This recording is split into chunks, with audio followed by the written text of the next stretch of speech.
آخری حج میں جب ابوا کے قریب پہنچے 60-70 ہزار کا مجمع تھا آپ کے ساتھ، اور قریب پہنچے تو اونٹنے کا رخ ماں کی قبر کی طرف پھیر دی۔ وہاں ابوا میں قبر ہے حضرت آمنہ کی۔ سن 2000 میں گیا تھا تو میں وہاں اس جگہ، وہ آدمی جا تو سکتا نہیں، کوئی رہبر ہو تو جا سکتے ہیں، تو اللہ نے ایک رہبر ٹکرا دیا تھا تو میں وہاں پہنچا تھا۔ زندگی گزری سفروں میں، ایسا سفر کبھی نہیں کیا۔ بیت اللہ کے اندر 2 دفعہ گیا، وہ کیفیت نہیں بنی جو حضرت آمنہ کی قبر پہ بنی۔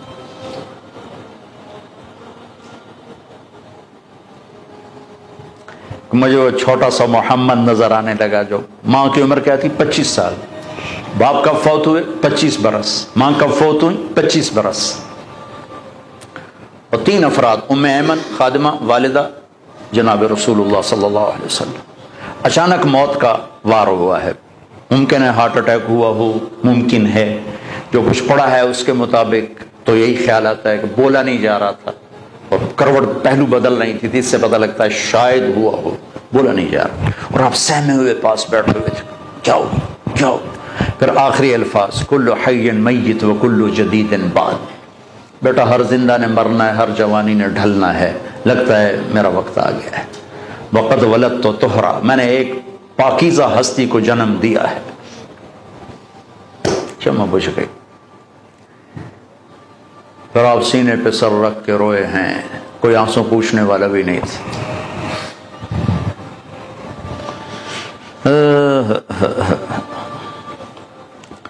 پتھر جوڑ کے وہاں نیچے اترے تو آپ پھر بھاگ کے اوپر چڑھ گئے۔ پہاڑ ہے اتنا اونچا، اس سے تھوڑا سا اونچا ہے، پھر اوپر چڑھ گئے۔ ام ایمن پیچھے پیچھے دوڑی تو اب ماں کی قبر سے لپٹ کے لیٹے ہوئے تھے ایسے۔ جب قریب آئیں تو آپ کہہ رہے تھے، اماں تجھے تو خبر تھی تیرے سوا میرا کوئی نہ تھا، مجھے چھوڑ کے تو کہاں چلی گئی۔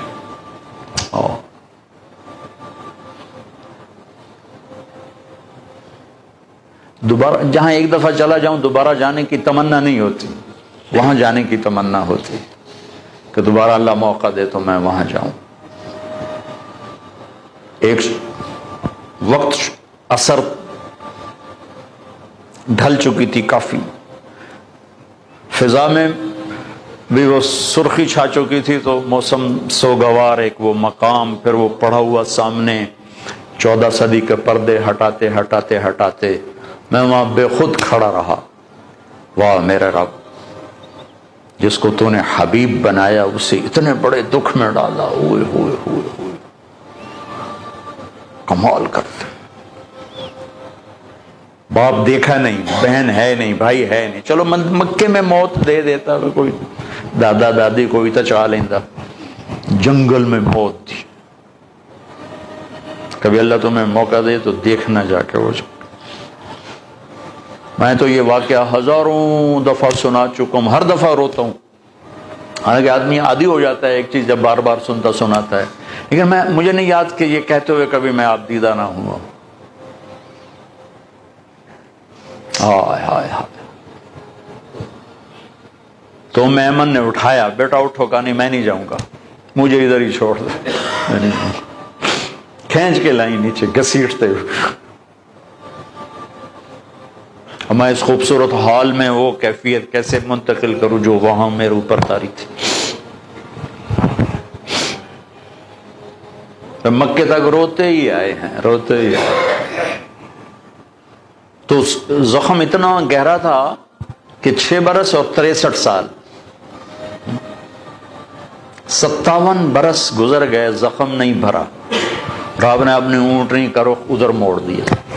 اپریل کا مہینہ، شدید گرمی، تب ماں کی قبر کے سرانے تشریف لائے، اونٹنی سے اترے اور یوں بیٹھے اور سر یوں نیچے دیا اسے، پوری پوزیشن چھوٹے بچوں والی، جب زیادہ لمبا رونا ہو تو بچوں کو یہ پوزیشن بنتی، یوں سر دیا، پھر آنسوں کی برسات لگ گئی، روتے روتے ساری دہڑی تر کر دی۔ اور اس قافلے کا انتظام ابوا بستی میں تھا، ابوا وہاں سے 10 میل دور ہے اندازاً، چونکہ میں پہلے ابوا گیا، وہاں سے کوئی رہبر ڈھونڈنا چاہا، ملا نہیں، پھر راستے میں ایک مل گیا تو اس کو لے کر تو پھر آپ نے فرمایا کہ میں ادھر ہی آج قیام کروں گا۔ وہاں نہیں گئے جہاں سارا انتظام تھا ٹھہرنے کا، ماں کے سرہانے رات گزاری ہے۔ جن کے ہاتھ میں جنت کی چابی ہے، جن کے بغیر کوئی جنت میں جا نہیں سکتا۔ آپ نے کہا سارے نبیوں پر بھی جنت حرام ہے جب تک میں نہ چلا جاؤں۔ وہ اپنی ماں کے لیے ایسے بے قرار